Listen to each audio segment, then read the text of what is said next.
विनाश करने की भी कितनी बड़ी ताकत होती है।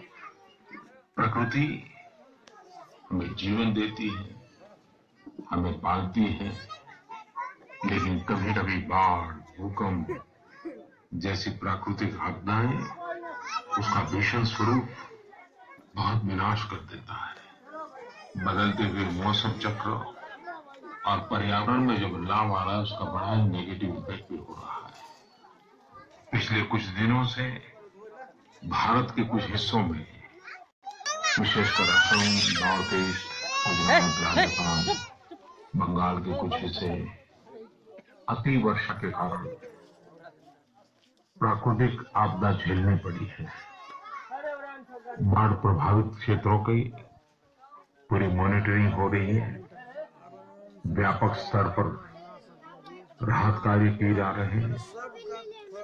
जहां हो सके वहां मंत्री परिषद के मेरे साथी भी पहुंच रहे हैं। राज्य सरकारें भी अपने अपने तरीके से बाढ़ पीड़ितों को मदद करने के लिए भरसक प्रयास कर रही हैं। सामाजिक संगठन भी, सांस्कृतिक संगठन भी, सेवा भाव से काम करने वाले नागरिक भी ऐसी परिस्थिति में लोगों को मदद पहुंचाने के लिए भरसक प्रयास कर रहे हैं। भारत सरकार की तरफ से सेना के जवान हो, वायुसेना के लोग हो, एनडीआरएफ के लोग हो, पैरामिलिट्री फोर्सेस हो, हर कोई ऐसे समय आपदा पीड़ितों की सेवा कर रहे हैं, जी जान से जुट जाते हैं। बाढ़ से जनजीवन काफी अस्त व्यस्त हो जाता है। फसलों, पशुधन, infrastructure, road, electricity, communication link सब कुछ प्रभावित हो जाता है। खास करके हमारे किसान भाइयों को, फसलों को, खेतों को जो नुकसान होता है, तो इन दिनों को हमने इंश्योरेंस कंपनियों को, विशेष करके क्रॉप इंश्योरेंस कंपनियों को भी प्रोएक्टिव होने के लिए योजना बनाई है, ताकि किसानों के क्लेम सेटलमेंट तुरंत हो सके। और बाढ़ की परिस्थिति को निपटने के लिए 24/7 कंट्रोल रूम हेल्पलाइन नंबर 1078 लगातार काम कर रहा है। लोग अपनी कठिनाइयां बताते भी हैं। वर्षा ऋतु के पूर्व अधिकतम स्थानों पर मॉक ड्रिल करके पूरे सरकारी तंत्र को तैयार किया गया। एनडीआरएफ की टीमें लगाई गई। स्थान स्थान पर आपदा मित्र बनाना और आपदा मित्र के डूज एंड डोंट्स की ट्रेनिंग करना, वॉलंटियर्स करना, एक जन संगठन खड़ा कर करके इस परिस्थिति में काम करना। इन दिनों मौसम का जो पूर्वानुमान मिलता है, अब टेक्नोलॉजी इतनी आगे बढ़ी है, स्पेस साइंस का भी बहुत बड़ा रोल रहा है। उसके कारण करीब करीब अनुमान सही निकलते हैं। धीरे धीरे हम लोग भी स्वभाव बनाए कि मौसम के पूर्वानुमान के अनुसार अपने कार्यकलापों की भी रचना कर सकते हैं, तो उससे हम नुकसान से बच सकते हैं। जब भी मैं मन की बात के लिए तैयारी करता हूं, तो मैं देख रहा हूं मुझसे ज्यादा देश के नागरिक तैयारी करते हैं।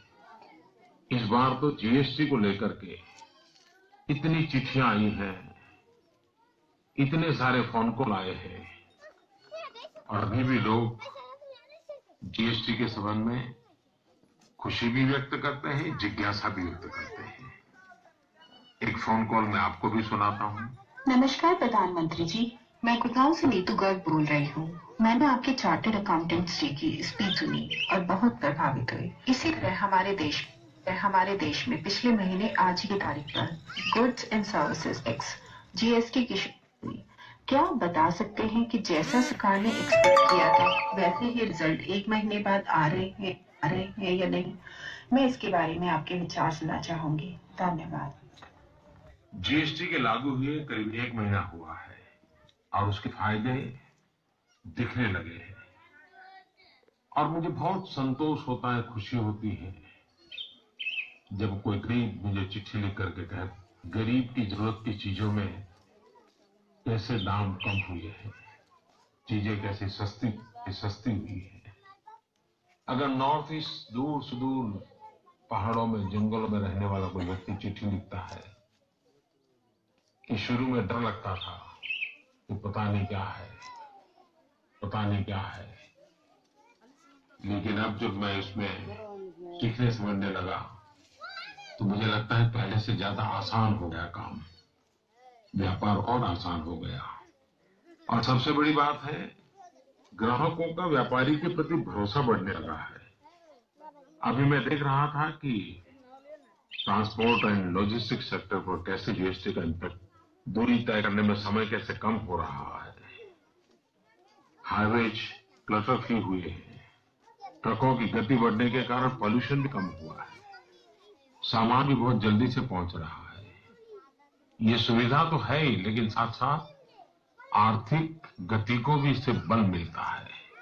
पहले अलग अलग टैक्स स्ट्रक्चर होने के कारण ट्रांसपोर्ट एंड लॉजिस्टिक्स सेक्टर का अधिकतम रिसोर्सेज पेपर वर्क मेंटेन करने में लगता था और उसको हर स्टेट के अंदर अपने नए नए वेयर हाउस बनाने पड़ते थे।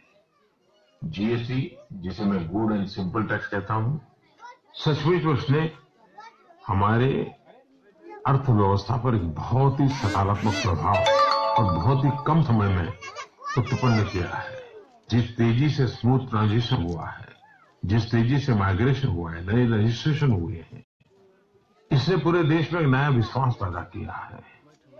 और कभी न कभी अर्थव्यवस्था के पंडित, मैनेजमेंट के पंडित, टेक्नोलॉजी के पंडित भारत के जीएसटी के प्रयोग को विश्व के सामने एक मॉडल के रूप में रिसर्च करके जरूर लिखेंगे। दुनिया की कई यूनिवर्सिटियों के लिए एक स्टडी बनेगा, क्योंकि इतने बड़े स्केल पर इतना बड़ा चेंज और इतने करोड़ों लोगों के इन्वॉल्वमेंट के साथ इतने बड़े विशाल देश में उसको लागू करना और सफलतापूर्वक आगे बढ़ना, ये अपने आप में सफलता की एक बहुत बड़ी ऊंचाई है। विश्व जरूर इस पर अध्ययन करेगा। और जीएसटी लागू किया है, सभी राज्यों की उसमें भागीदारी है, सभी राज्यों की जिम्मेवारी भी है।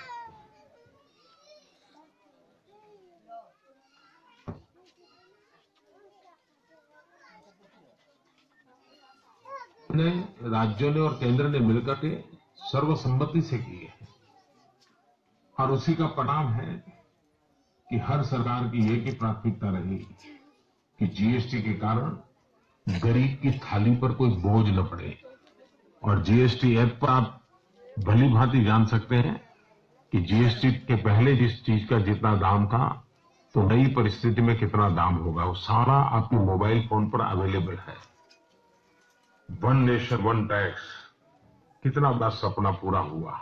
जीएसटी के मसले को मैंने देखा है कि जिस प्रकार से तहसील से लेकर के भारत सरकार तक बैठे हुए सरकार के अधिकारियों ने जो परिश्रम किया है, जिस समर्पण भाव से काम किया है, एक प्रकार से जो फ्रेंडली एनवायरनमेंट बना सरकार और व्यापारियों के बीच, सरकार और ग्राहकों के बीच, उसने विश्वास को बढ़ाने में बहुत बड़ी भूमिका अदा की है। मैं इस कार्य से लगे हुए सभी मंत्रालयों को, सभी विभागों को, केंद्र और राज्य सरकार के सभी मुलाजिमों को हृदय से बहुत बहुत बधाई देता हूं। जीएसटी भारत की सामूहिक शक्ति की सफलता का एक उत्तम उदाहरण है। एक ऐतिहासिक उपलब्धि है और ये सिर्फ टैक्स रिफॉर्म नहीं है, एक नई ईमानदारी की संस्कृति को बल प्रदान करने वाली अर्थव्यवस्था है। एक प्रकार से एक सामाजिक सुधार का भी अभियान है। मैं फिर एक बार सरलतापूर्वक इतने बड़े प्रयास को सफल बनाने के लिए कोटि कोटि देशवासियों को कोटि कोटि वंदन करता हूं। मेरे प्यारे देशवासियों, अगस्त महीना क्रांति का महीना होता है। सहज रूप से बात 1 अगस्त 1920 असहयोग आंदोलन प्रारंभ, 9 अगस्त 1942 भारत छोड़ो आंदोलन प्रारंभ हुआ, जिसे अगस्त क्रांति के रूप में जाना जाता है। और 15 अगस्त 1947 देश आजाद हुआ। एक प्रकार से अगस्त महीने में अनेक घटनाएं आजादी की तवारीख के साथ विशेष रूप से जुड़ी हुई है। इस वर्ष हम भारत छोड़ो क्विट इंडिया मूवमेंट, इस आंदोलन की 75वीं वर्षगांठ मनाने जा रहे हैं। लेकिन बहुत कम लोग इस बात को जानते हैं कि भारत छोड़ो यह नारा डॉक्टर यूसुफ मेहर अली ने दिया था। हमारी नई पीढ़ी को जानना चाहिए कि 9 अगस्त 1942 को क्या हुआ था। 1857 से 1942 तक जो आजादी की लड़त के साथ देशवासी जुड़ते रहे, जूझते रहे, झेलते रहे, इतिहास के पन्ने भव्य भारत के निर्माण के लिए हमारी प्रेरणा है। हमारे आजादी के वीरों ने त्याग, तपस्या, बलिदान दिए हैं, उससे बड़ी प्रेरणा क्या हो सकती है। भारत छोड़ो आंदोलन भारतीय स्वतंत्रता आंदोलन का एक महत्वपूर्ण संघर्ष था। इसी आंदोलन ने ब्रिटिश राज से मुक्ति के लिए पूरे देश को संकल्पित कर दिया था। ये वो समय था जब अंग्रेजी सत्ता के विरोध में भारतीय जनमानस हिंदुस्तान के हर कोने में, गांव हो, शहर हो, पढ़े हो, अनपढ़ हो, गरीब हो, अमीर हो, हर कोई कंधे से कंधा मिला करके भारत छोड़ो आंदोलन का हिस्सा बन गया था।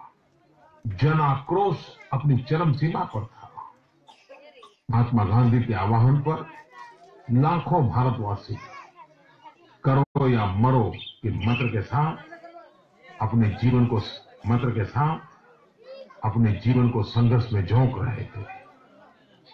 देश के लाखों नौजवानों ने अपनी पढ़ाई छोड़ दी थी, किताबें छोड़ दी थी, आजादी का बिगुल बजा तो चल पड़े थे। 9 अगस्त भारत छोड़ो आंदोलन महात्मा गांधी ने आह्वान तो किया, लेकिन सारे बड़े नेता अंग्रेज सल्तनत ने जेल में हर किसी को डाल दिया। और वो कालखंड था देश में सेकंड जनरेशन की लीडरशिप में डॉक्टर लोहिया, जयप्रकाश नारायण जैसे महापुरुषों ने अग्रिम भूमिका निभाई थी। असहयोग आंदोलन और भारत छोड़ो आंदोलन 1920 और 1942 महात्मा गांधी के 2 अलग अलग रूप दिखाई देते हैं। असहयोग आंदोलन के रूप रंग अलग थे और 42 की वो स्थिति आई, तीव्रता इतनी बढ़ गई कि महात्मा गांधी जैसे महापुरुष ने करो या मरो का मंत्र दे दिया। इस सारी सफलता के पीछे जन समर्थन था, जन सामर्थ्य था, जन संकल्प था, जन संघर्ष था। पूरा देश एक होकर के लड़ रहा था।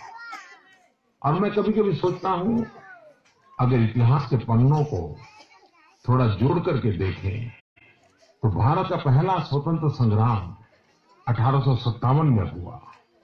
1857 से प्रारंभ हुआ स्वतंत्र संग्राम 1942 तक हर पल देश के किसी न किसी कोने में चलता रहा। इस लंबे कालखंड ने देशवासियों के दिल में आजादी की ललक पैदा कर दी। हर कोई कुछ न कुछ करने के लिए प्रतिबद्ध हो गया।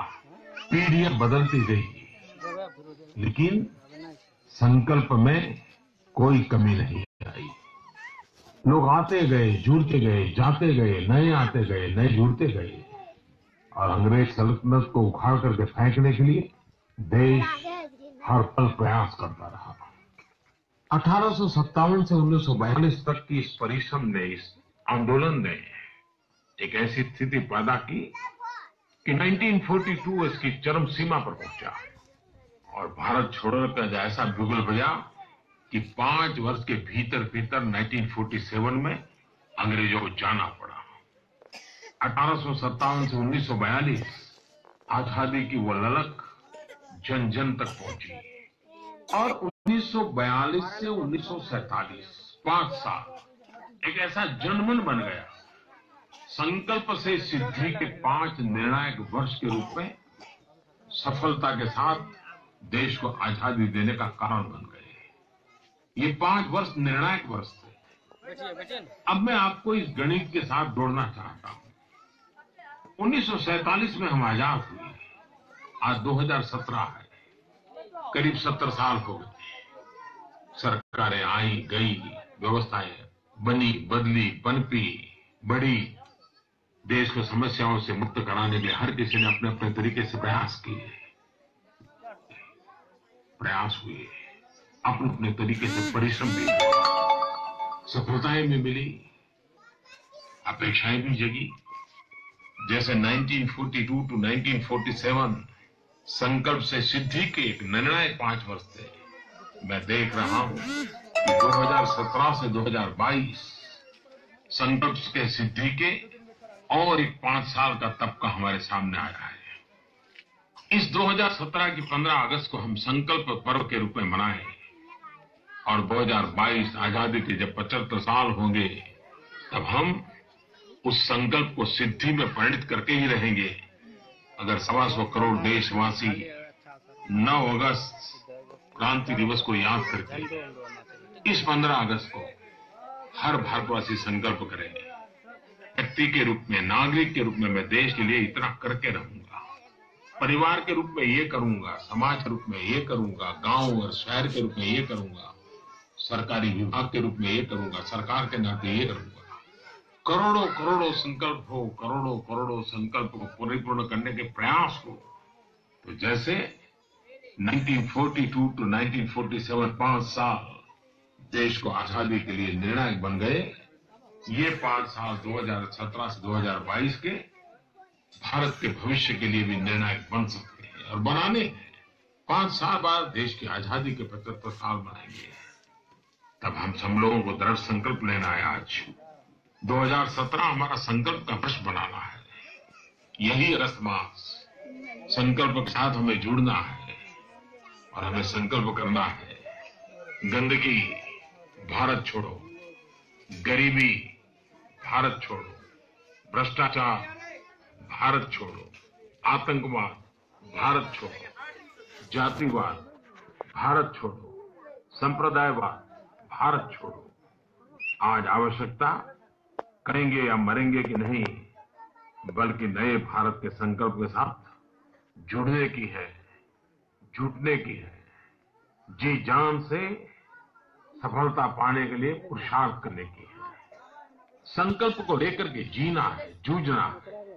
आइए इस अगस्त महीने में 9 अगस्त संकल्प से सिद्धि का एक महाअभियान चलाएं।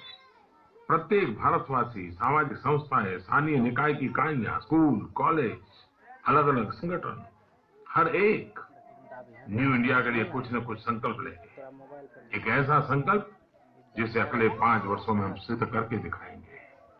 युवा संगठन, छात्र संगठन, एनजीओ आदि सामूहिक चर्चा का आयोजन कर सकते हैं, नए नए आइडिया उजागर कर सकते हैं। एक राष्ट्र के रूप में हमें कहां पहुंचना है, एक व्यक्ति के नाते उसमें मेरा क्या योगदान हो सकता है। आइए इस संकल्प के पर्व पर हम जुड़े। मैं आज विशेष रूप से ऑनलाइन वर्ल्ड, क्योंकि हम कहीं हो या ना हो लेकिन ऑनलाइन तो जरूर होते हैं, जो ऑनलाइन वाली दुनिया है, और खास करके मेरे युवा साथियों को, मेरे युवा मित्रों को आमंत्रित करता हूं कि नए भारत के निर्माण में वे इनोवेटिव तरीके से योगदान के लिए आगे आए। टेक्नोलॉजी का उपयोग करते हैं, वीडियो, पोस्ट, ब्लॉग, अनेक नए नए आइडिया, वो सभी बातें लेकर के आए। इस मुहिम को एक जन आंदोलन में परिवर्तित करें। नरेंद्र मोदी ऐप पर भी युवा मित्रों के लिए ट्वीट इंडिया क्विज लॉन्च किया जाएगा। यह क्विज युवाओं को देश के गौरवशाली इतिहास से जोड़ने और स्वतंत्रता संग्राम के नायकों से परिचित कराने का एक प्रयास है। मैं मान रहा हूं कि आप जरूर इसका व्यापक प्रचार करें, प्रसार करें। मेरे प्यारे देशवासियों, 15 अगस्त देश के प्रधान सेवक के रूप में मुझे लाल किले से देश के साथ संवाद करने का अवसर मिलता है। मैं तो एक निमित्त मात्र हूं, वहां वो एक व्यक्ति नहीं बोलता है। लाल किले से 125 करोड़ देशवासियों की आवाज गूंजती है। उनके सपनों को शब्दबद्ध करने की कोशिश होती है। और मुझे खुशी है कि पिछले 3 साल से लगातार 15 अगस्त निमित्त देश के हर कोने से मुझे सुझाव मिलते हैं कि मुझे 15 अगस्त में क्या कहना चाहिए, किन मुद्दों को लेना चाहिए। इस बार भी मैं आपको निमंत्रित करता हूं, MyGov पर या तो नरेंद्र मोदी ऐप पर आप अपने विचार मुझे जरूर भेजिए। मैं स्वयं इसे पढ़ता हूं और 15 अगस्त को जितना भी समय मेरे पास है उसमें इसको प्रकट करने का प्रयास करूंगा। पिछले 3 बार के मुझे मेरे 15 अगस्त के भाषणों में एक शिकायत लगातार सुनने को मिली है कि मेरा भाषण थोड़ा लंबा हो जाता है। इस बार मैंने मन में कल्पना तो की है कि मैं इसे छोटा करूं, ज्यादा से ज्यादा 40, 45, 50 मिनट में पूरा करूं। मैंने ही मेरे लिए नियम बनाने की कोशिश की है, पता नहीं मैं कर पाऊंगा कि नहीं कर पाऊंगा, लेकिन मैं इस बार कोशिश करने का इरादा रखता हूं कि मैं मेरा भाषण छोटा कैसे करूं। देखते हैं सफलता मिलती है कि नहीं मिलती है। मैं देशवासियों एक और भी बात आज करना चाहता हूं। भारत की अर्थव्यवस्था में एक सामाजिक अर्थशास्त्र है और उसको हमने कभी भी कम नहीं आंकना चाहिए। हमारे त्योहार, हमारे उत्सव उस एक सामाजिक सुधार का भी अभियान है, लेकिन उसके साथ साथ हमारे हर त्योहार गरीब से गरीब की आर्थिक जिंदगी के साथ सीधा संबंध रखते हैं। कुछ ही दिन के बाद रक्षाबंधन, जन्माष्टमी, उसके बाद गणेशोत्सव, उसके बाद चौथ चंद्र, फिर अनंत चतुर्दशी, दुर्गा पूजा, दिवाली, एक के बाद एक के बाद एक। और यही समय है जब गरीब के लिए आर्थिक उपार्जन के लिए अवसर मिलता है और इस त्योहारों में एक सहज स्वाभाविक आनंद भी जुड़ जाता है। त्योहार रिश्तों में मिठास, परिवार में स्नेह, समाज में भाईचारा लाते हैं, व्यक्ति और समाज को जोड़ते हैं। व्यक्ति से समष्टि तक की एक सहज यात्रा चलती है, अहम से वयम की ओर जाने का एक अवसर बन जाती है। जहां तक अर्थव्यवस्था का सवाल है, राखी के कई महीनों पहले से सैकड़ों परिवारों में, छोटे छोटे घरेलू उद्योगों में राखियां बनाना शुरू हो जाती है। खादी से लेकर के रेशम के धागों की आती है, खादी से लेकर के रेशम के धागों की न जाने कितनी तरह की राखियां। और आजकल तो लोग होममेड राखियों को ज्यादा पसंद करते हैं। राखी बनाने वाले, राखियां बेचने वाले, बिनाई वाले, हजारों सैकड़ों का व्यवसाय एक त्योहार के साथ जुड़ जाता है। हमारे अपने गरीब भाई बहन परिवार इसी से तो चलते हैं। हम दीपावली में दीप जलाते हैं, सिर्फ वो प्रकाश पर्व है ऐसा ही नहीं है, वो सिर्फ त्योहार है, घर का सुशोभन ऐसा नहीं है। उसका सीधा सीधा संबंध छोटे छोटे मिट्टी के दिए बनाने वाले उन गरीब परिवारों से है। लेकिन जब आज मैं त्योहारों और त्योहार के साथ जुड़े गरीब के अर्थव्यवस्था की बात करता हूं तो साथ साथ मैं पर्यावरण की भी बात करना चाहूंगा। मैंने देखा है कि कभी कभी मैं सोचता हूं कि मुझसे भी देशवासी ज्यादा जागरूक हैं, ज्यादा सक्रिय हैं। पिछले 1 महीने से लगातार पर्यावरण के प्रति सजग नागरिकों ने मुझे चिट्ठियां लिखी है और उन्होंने आग्रह किया है कि आप गणेश चतुर्थी में इको फ्रेंडली गणेश की बात समय से पहले बताइए, ताकि लोग मिट्टी के गणेश की पसंद पर अभी से योजना बनाएं। मैं सबसे पहले तो ऐसे जागरूक नागरिकों का आभारी हूं। उन्होंने मुझे आग्रह किया है कि मैं समय से पहले इस विषय पे कहूं। इस बार सार्वजनिक गणेशोत्सव का एक विशेष महत्व है। लोकमान्य तिलक जी ने इस महान परंपरा को प्रारंभ किया था। यह वर्ष सार्वजनिक गणेशोत्सव का 125वां वर्ष है।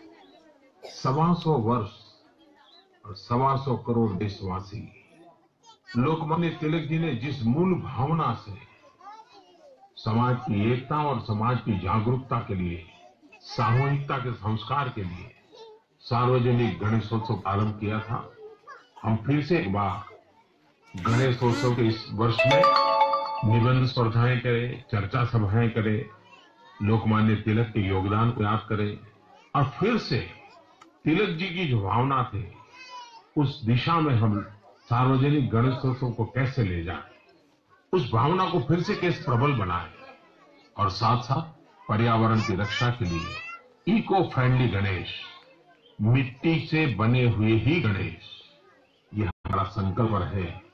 और इस बार तो मैंने बहुत जल्दी कहा है, मुझे जरूर विश्वास है कि आप सब मेरे साथ जुड़ेंगे और इसे लाभ ये होगा कि हमारे जो गरीब कारीगर हैं, गरीब जो कलाकार हैं, जो मूर्तियां बनाते हैं, उनको रोजगार मिलेगा, गरीब का पेट भरेगा। आइए हम हमारे उत्सवों को गरीब के साथ जोड़ें, गरीब की अर्थव्यवस्था के साथ जोड़ें। हमारे त्योहार का आनंद गरीब के घर का आर्थिक त्योहार बन जाए, आर्थिक आनंद बन जाए। ये हम सबका प्रयास रहना चाहिए।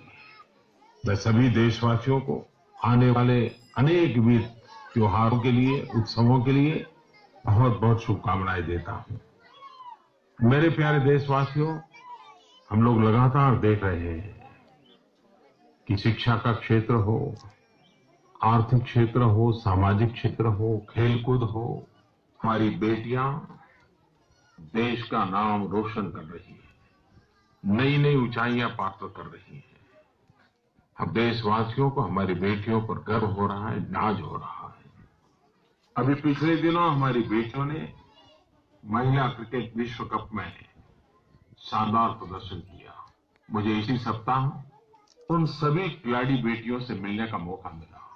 उनसे बातें करके मुझे बहुत अच्छा लगा, लेकिन मैं अनुभव कर रहा था, वर्ल्ड कप जीत नहीं पाई, इसका उन पर बड़ा बोझ था। उनके चेहरे पर भी उसका दबाव था, तनाव था। उन बेटियों को मैंने कहा, और मैंने मेरा एक अलग मूल्यांकन दिया।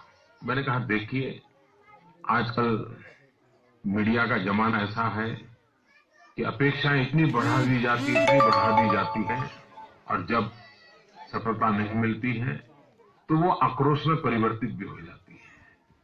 हमने कई ऐसे खेल देखे कि भारत के खिलाड़ी अगर विफल हो गए तो देश का गुस्सा उन खिलाड़ियों पर टूट पड़ता है। कुछ लोग तो मर्यादा तोड़ करके कुछ ऐसी बातें बोल देते हैं, ऐसी चीजें लिख देते हैं, बड़ी पीड़ा होती है। लेकिन पहली बार हुआ कि जब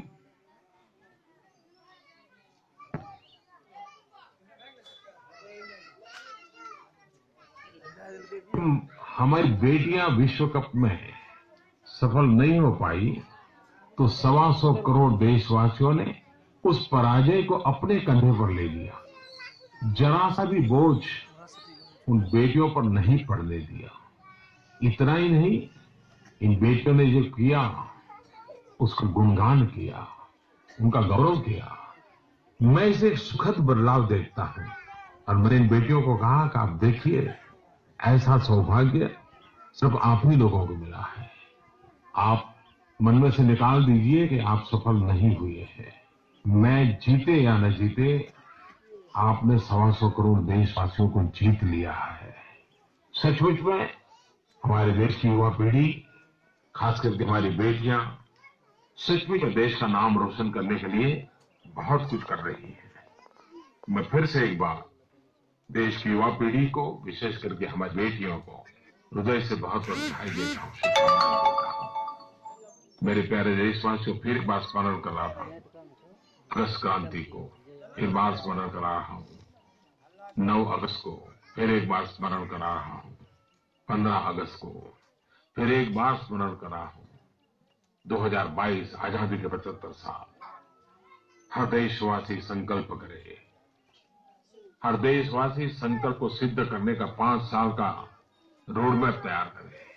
हम सबको, देश को नई ऊंचाइयों पर पहुंचाना है, पहुंचाना है, पहुंचाना है। आओ हम मिलकर के चले, कुछ न कुछ करते चले। देश का भाग्य, भविष्य उत्तम होके रहेगा, इस विश्वास के साथ आगे बढ़े। बहुत बहुत शुभकामनाएं, धन्यवाद।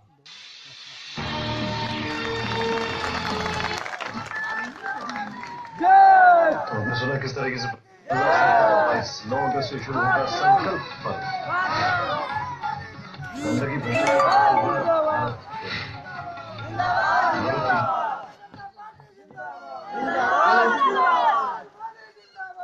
किशोर यादव जिंदाबाद, मंगल पांडे जिंदाबाद, भारतीय जनता पार्टी जिंदाबाद। बहुत बहुत धन्यवाद। मन की बात आदरणीय हमारे प्रधानमंत्री श्री नरेंद्र मोदी जी ने आज बहुत ही अच्छी बात कही, और खासकर हम लोग बूथ नंबर 182 पर मिथुन जी, जो कि हमारे यहाँ के बूथ अध्यक्ष भी, उनकी अध्यक्षता में सारे भारतीय जनता पार्टी के कार्यकर्ता ने आज नरेंद्र मोदी जी का संभाषण सुना, और इस बात को हम अपने दूसरे बूथों पर भी प्रचारित करें, क्योंकि ये YouTube पर लोड हो गया है। हम लोग ऐसे सभी बूथों पर अपने आदरणीय नेता का संभाषण को संबोधित करवाएंगे, और आने वाला समय में आप जानते हैं कि अब 18 महीना 20 महीना के कुशासन को हम लोग ने जीता, यानी भारतीय जनता पार्टी और जदयू नीतीश कुमार जी के गठबंधन से फिर सुशासन हुआ। आप देख रहे थे पिछले 20 महीने से हमारा बीरपुर और बिहार पूरा पीछे चला गया था। अपराधियों का मनोबल बढ़ गया था, भ्रष्ट अधिकारियों का मनोबल बढ़ गया था, लोग त्रस्त थे। हमारे माताएं बहनें जो विधवा थी, विकलांग थे, जो बुजुर्ग थे, उनको पेंशन नहीं मिल रहा था, शिक्षकों को पैसा नहीं मिल रहा था, हमारा सारा सड़क जो बनाया हुआ था सब ध्वस्त हो चुका था। और आज हमारा सरकार यानी सुशील मोदी जी और नीतीश कुमार जी के नेतृत्व में बिहार अपने सुशासन की ओर बढ़ रहा है। हम लोग आशा करते हैं कि आने वाला समय जो विकास पीछे की ओर चल चुका था, अब हम लोग बीरपुर में और एक नया आयाम बनाएंगे, क्योंकि आप जानते हैं कि भारतीय जनता पार्टी कर्म पर विश्वास करती है। आपने भारतीय जनता पार्टी कार्यकर्ताओं के बल पर सुशासन लाने का काम किया है। इसलिए मित्रों, तमाम इस बूथ के कार्यकर्ता को, खरीक प्रखंड के सभी वरिष्ठ कार्यकर्ता को जो यहाँ पर आज नरेंद्र मोदी जी का संबोधन सुनने के लिए आए, उनको हृदय से आभार व्यक्त करते हुए अपनी बात को समाप्त करते हैं। बहुत बहुत धन्यवाद।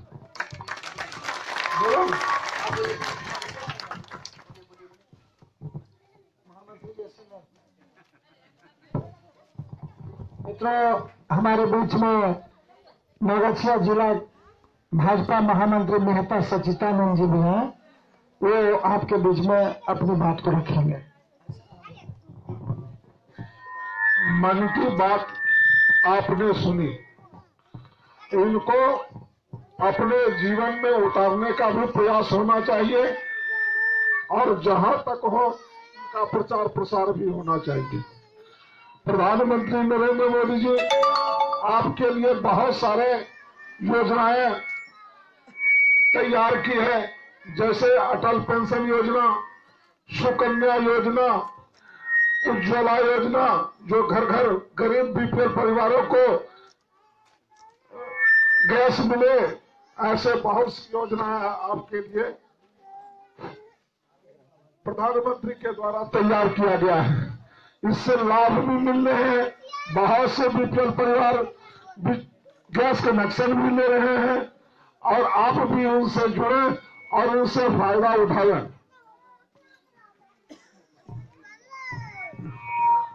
बतौर के साथ मैं अपने वाणी को विराम देता हूं।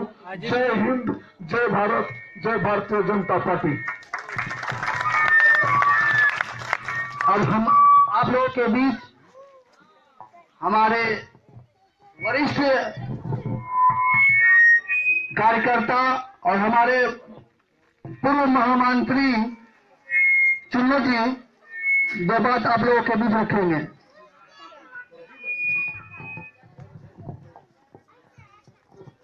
आदरणीय 182 नंबर के बूथ अध्यक्ष महोदय, जो और हम लोगों के बीच हम लोगों के बीरपुर विधानसभा के जन जन के नेता माननीय इंजीनियर शैलेंद्र जी, और भारतीय जनता पार्टी के कार्यकर्ता वरिष्ठ एवं कनिष्ठ एवं 182 नंबर के जितने भी माताओं एवं बहनों, आज हम लोग प्रधानमंत्री माननीय नरेंद्र मोदी जी का मन की बात को सुन रहे थे। उनके मन में जो था वो हम लोगों को सुना रहे थे। और वो मन की बात इसलिए सुना रहे कि हम लोगों के भी मन में जो बात है उनको पत्र के माध्यम से, फेसबुक के माध्यम से, व्हाट्सएप के माध्यम से, चिट्ठी के माध्यम से कोई भी आदमी बूथ नंबर देकर दे सकते हैं। ये माननीय नरेंद्र मोदी का एक कार्यक्रम है। बंधुओं, प्रधानमंत्री हमारे देश में बहुत बने हैं। जब से देश आजाद हुआ प्रधानमंत्री बहुत हम लोग देखे, लेकिन आज भी हम एक प्रधानमंत्री को देख रहे हैं जो अपने को प्रधान सेवक कहते हैं। वो अपने को कभी भी नहीं कहते हैं कि हम प्रधानमंत्री हैं, और जनता के बीच में जाते हैं वो जनता को कहते हैं आप मालिक हैं और आपका हम सेवक हैं। बंधुओं, हम लोग एक बार चूक गए, एक बार हम लोग चूक गए, इसलिए आज इसी नाथ बाबा के स्थान में हम लोग संकल्प लें कि एक अपना विधायक, एक अपने घर का विधायक जिनके सामने हम जा सकते हैं, जिनके मुंह पर हम कुछ कह सकते हैं, उनको हम अपने बीच विधायक बनाने का काम करें। ये हम लोगों का काम है। ये 182 नंबर बूथ के जो मतदाता हैं उनका काम है। आज आप देखिए, हम लोग बहुत दिन विधायक बनाए, बहुत बार MP बनाए, लेकिन हमारे खरीक पंचायत में इनके कार्यकाल के पहले अगर पंचायत में घूरते थे तो हृदय से बोलिए कि बरसात में किसी को घूमने का मजाल नहीं था कि हम पंचायत घूम जाएंगे। आज हम लोगों का सौभाग्य है कि पंचायत के किसी कोने में चले जाएं, वर्षा पड़ रहा है और पैजामा कुर्ता और फुल पैंट शर्ट लगा के समूचे पंचायत घूम जाएंगे, जूता मोजा लगा के। ये माननीय विधायक जी का और हम लोगों का सौभाग्य था जो हम लोगों को ऐसा विधायक मिला था। बंधुओं, आज भी जो रोड पर पानी देख रहे हैं, एक या दो जो रोड है उस पर पानी जो देख रहे हैं, पैजामा जो उठाना पड़ता है, धोती जो उठाना पड़ता है, वो अगर 2 रोड में उठाना भी पड़ता है, उसके लिए कौन जिम्मेदार है? पहले का जो जनप्रतिनिधि था। वो रोड भी बना दिया, नहीं भी बनाया। जहां भी 1-2 रोड हमरे पंचायत में, एक आग रोड गोटखरी पंचायत में। तो बंधुओं, आज हम लोग प्रधानमंत्री के मन की बात को सुन रहे थे और उनका जो संबोधन हो रहा था, कुछ हम करें, हम कुछ करते रहे। इसलिए अब तो हर आदमी न्यूज, टीवी, फेसबुक हर चीज चला रहा है, बच्चा बच्चा चला रहा है। अब कहने का किसी को जरूरत नहीं है। आज देख रहे हैं बिहार में, आज बिहार में 20 महीने से क्या दुर्दशा था। ब्लॉक जाते, थाना जाते, कहीं रास्ते में स्टेशन से अगर रात हो जाता था मन सशंकित हो जाता था कि घर कैसे पहुंचेंगे। लेकिन आज से 20 महीना पहले यही बिहार था कि 12 बजे रात में भी आदमी 10,000 रुपया लेकर स्टेशन चलाया था और निर्भीक होकर जाता था। तो बंधुओं, हम लोग अपना जो वोट होता है, वोट बहुत कीमती होता है, बहुत कीमती होता है। और वोट अंदर आत्मा की चीज है। अपने अंदर को आप लोग देखिए और वैसे व्यक्ति को चुनिए जो आत्मा कहे। समय पर बहुत भटकाने के लिए लोग आता है, बहुत जात पात करता है, बहुत भद्र ऐसी बातें करता है। कोई आएगा इलेक्शन के 5 दिन पहले, कोई भूमिहार कहेगा, कोई यादव कहेगा, कोई कुछ कहेगा। क्योंकि उन लोगों को इस ढंग का राजनीति करने में ही आनंद आता है, इसी राजनीति के बदौलत पर सत्ता पर जाते हैं। लेकिन भारतीय जनता पार्टी में किसी जात का वर्चस्व नहीं है। आज आप लोग भी पेपर पढ़ेंगे, अगर मिनिस्टर भी बना है तो ऐसा एक भी जात में है जिसके जात का प्रतिनिधित्व नहीं है।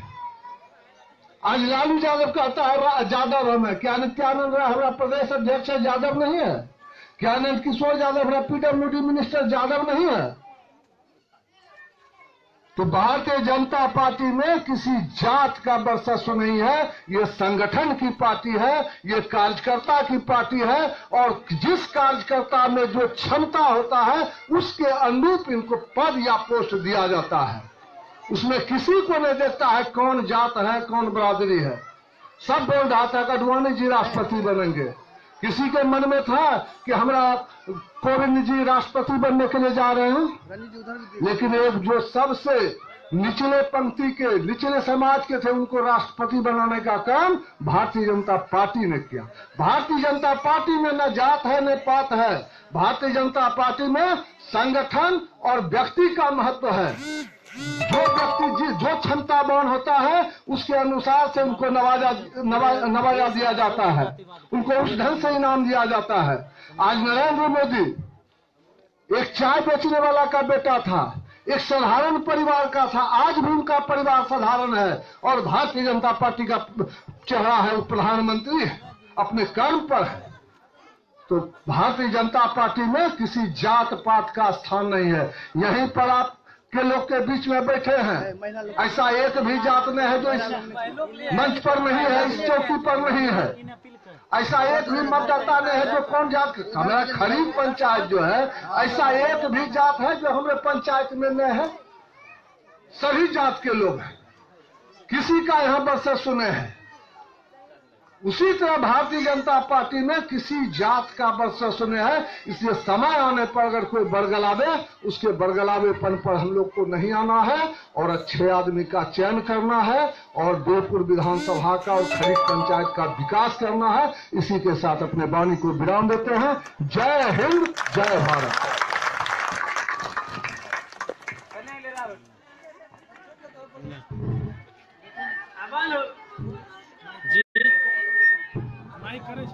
अभी नहीं सर, बाद में।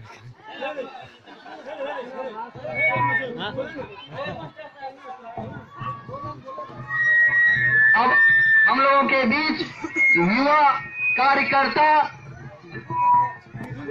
बूथ अध्यक्ष मिथुन कुमार 2 शब्द आप लोगों के बीच बोलेंगे।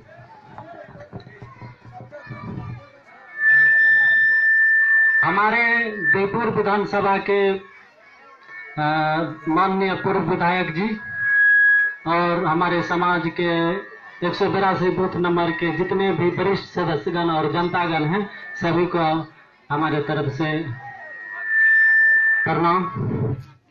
मैं 182 नंबर बूथ के जनता से यह अनुरोध करूंगा कि हमारे माननीय पूर्व विधायक जी जितने भी अपना योगदान दिए हैं हमारे क्षेत्र में, उनको देखते हुए हमारे विधायक जी को उनका अपना जो भी योगदान दिए हैं उनके बारे में ध्यान दें और उस पर विचार करके अपना वोट डालें। और इसी के साथ हम अपना धन्यवाद।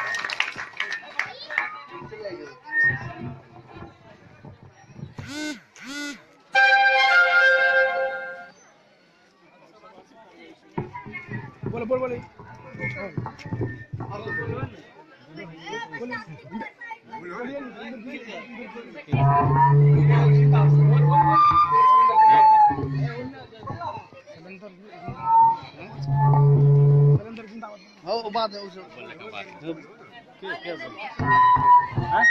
आज का सभा का कार्रवाई यहीं तक समाप्त की जाती है